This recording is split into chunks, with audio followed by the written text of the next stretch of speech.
5ই August পরবর্তী বাংলাদেশ। দক্ষিণ এশিয়ার ভূরাজনীতির চিরাচরিত মানচিত্র আজ আক্ষরিক অর্থেই বদলে গেছে। ভারতের ওপর দীর্ঘদিনের নির্ভরশীলতা কাটিয়ে নতুন মিত্র খুঁজে নিয়েছে। এই নতুন সমীকরণের কেন্দ্রবিন্দুতে রয়েছে একটি নদী, তিস্তা।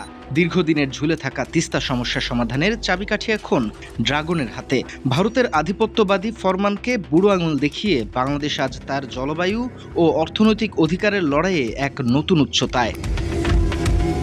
দেশের উত্তরাঞ্চলের মানুষের দীর্ঘদিনের দাবি ও পানি সংকট নিরসনে জাতীয় অগ্রাধিকার ভিত্তিতে যে কোনো মূল্যে তিস্তা ব্যারেজ মহাপরিকল্পনা বাস্তবায়ন করার দৃঢ় প্রত্যয় ব্যক্ত করেছেন প্রধানমন্ত্রী তারেক রহমান।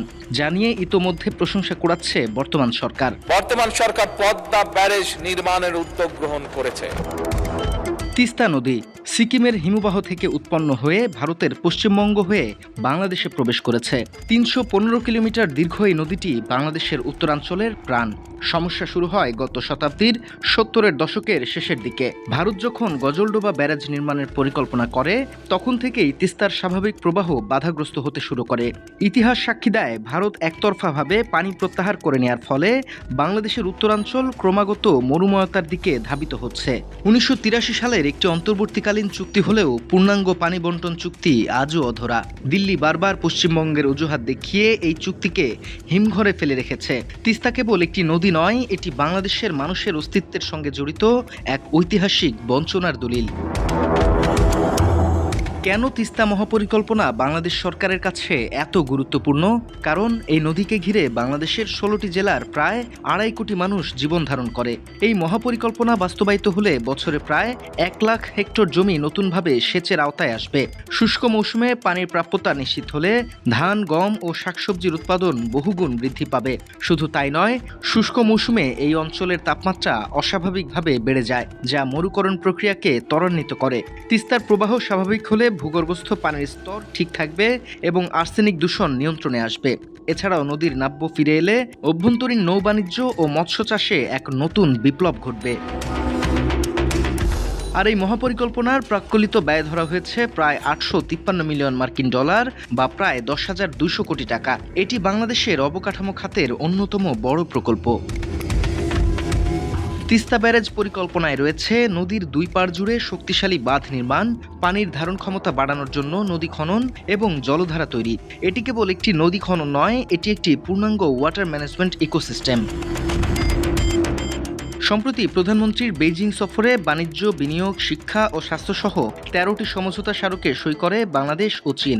অর্থনৈতিক কূটনীতিতে সূচনা হয় এক নতুন অধ্যায়ের, তার মধ্যে অন্যতম তিস্তা। চীন এই প্রকল্পে কেন বিনিয়োগ করছে? চীন বাংলাদেশের নদীকেন্দ্রিক উন্নয়নে তাদের বেল্ট অ্যান্ড রোড ইনিশিয়েটিভের আওতায় সর্বোচ্চ কারিগরি দক্ষতা দিতে প্রতিশ্রুতিবদ্ধ। এই অর্থের বিনিময়ে বাংলাদেশ কেবল পানি পাবে না, পাবে একটি আধুনিক লজিস্টিক ইকোসিস্টেম। তিস্তা প্রকল্প নিয়ে ভারত কেন এত আতঙ্কিত? কারণ হলো শিলিগুড়ি করিডোর বা চিকেন স্নেক। মাত্র 22 কিলোমিটার চওড়া এই সরু পথটি ভারতের মূল ভূখণ্ডকে উত্তর পূর্বের 7টি রাজ্যের সাথে যুক্ত রেখেছে। তিস্তা প্রজেক্টে চীনের উপস্থিতি মানে শিলিগুড়ি করিডোরের একদম নাগালে অত্যাধুনিক রাডার ও নজরদারি প্রযুক্তির মোতায়েন। ভারতের সামরিক কৌশলবিদরা জানে, তিস্তা প্রজেক্ট সম্পন্ন হলে তাদের করিডোরের আর কোনো গোপন সুরক্ষা অবশিষ্ট থাকবে না। ভারত এতদিন পানি আটকে রেখে বাংলাদেশকে নিয়ন্ত্রণ করতে চেয়েছিল, আজ সেই তিস্তাই তাদের অস্তিত্বের জন্য বড় হুমকি হয়ে দাঁড়িয়েছে। জীবন অবাক না করলে কে করবে? 28% মিল্ক ফ্যাটের অবাক করার সাথে ফ্রেশ মিল্ক পাউডার। জীবন অবাক করুক প্রতিদিন। শুধু তিস্তা নয়, প্রতিরক্ষায় চীন পাশে। বাংলাদেশ চীনের তৈরি 24টি অত্যাধুনিক J-10C যুদ্ধবিমান কেনার চূড়ান্ত আলোচনা করেছে। এটি বাস্তবায়িত হলে পাকিস্তানের পর বাংলাদেশ হবে এর দ্বিতীয় বিদেশি ব্যবহারকারী। এর মাধ্যমে ঢাকা স্পষ্টভাবে বুঝিয়ে দিল, আকাশসীমা সুরক্ষায় তারা আর ভারতের ওপর নির্ভরশীল নয়। এছাড়াও 2+2 সংলাপের মাধ্যমে পররাষ্ট্র ও প্রতিরক্ষা মন্ত্রণালয়ের নিয়মিত আলোচনার সমঝোতা হয়েছে। শি জিনপিং অত্যন্ত কড়া বার্তায় জানিয়েছেন, বাংলাদেশের স্বাধীনতা ও ভৌগোলিক অখণ্ডতা রক্ষায় এবং যে কোনো বিদেশি হস্তক্ষেপ প্রত্যাখ্যান করতে চীন পাশে থাকবে।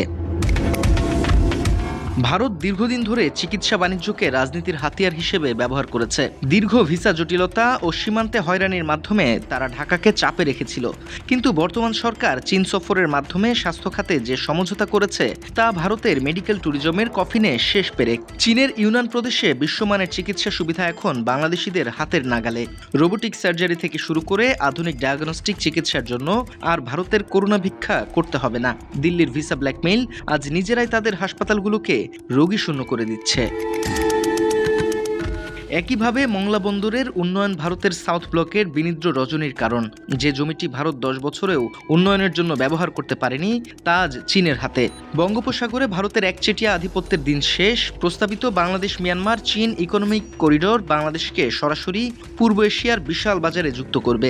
এটি কেবল রাস্তা নয়, এটি একটি বাণিজ্যিক ইকোসিস্টেম যা ট্রানজিটের নামে ভারতের শোষণমূলক নীতির বিকল্প হয়ে দাঁড়িয়েছে। অন্যদিকে রোহিঙ্গা প্রত্যাবাসন। পশ্চিমা বিশ্ব শুধু মুখে কথা বললেও চীনই এখন কাজের কাজটি করতে পারে। বেইজিংয়ের সাথে মিয়ানমারের জান্তা ও আরাকান আর্মির যে গভীর সম্পর্ক রয়েছে তা প্রত্যাবাসনের পথে সবচেয়ে বড় ভরসা। প্রধানমন্ত্রী তারেক রহমানের চীন সফর এবং বর্তমান সরকারের জোরালো অবস্থান আন্তর্জাতিক কূটনীতিতে এক মাস্টার ক্লাস। মিয়ানমারের সাথে চীনের যে কৌশলগত সম্পর্ক রয়েছে তাকে সম্মান জানিয়েও বাংলাদেশের মূল দাবিটিকে আন্তর্জাতিক নথিতে জায়গা করে নেওয়া এক বড় কূটনৈতিক সাফল্য।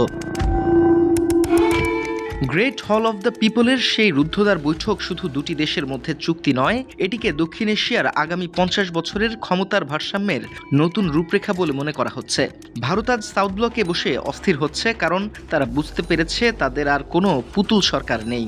বাংলাদেশ এখন আর সাহায্যের আশায় কারো দরজায় কড়া নাড়ে না, বরং নিজেই নিজের শর্তে দাবার চাল দিচ্ছে।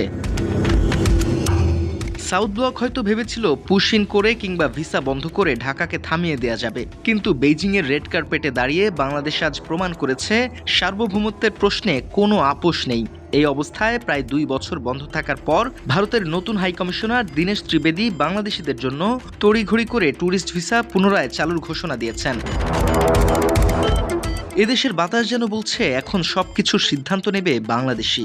ভারতকে এই ভূরাজনৈতিক পরাজয় মেনে নেবে নাকি নতুন কোনো ষড়যন্ত্রের জাল বুনবে সেটি সময়ের হাতে তোলা। তবে বাংলাদেশ আজ দাবার বোর্ডের কেবল একটি গুটি নয়, এদেশ আজ নিজেই এই খেলার অন্যতম খেলোয়াড়।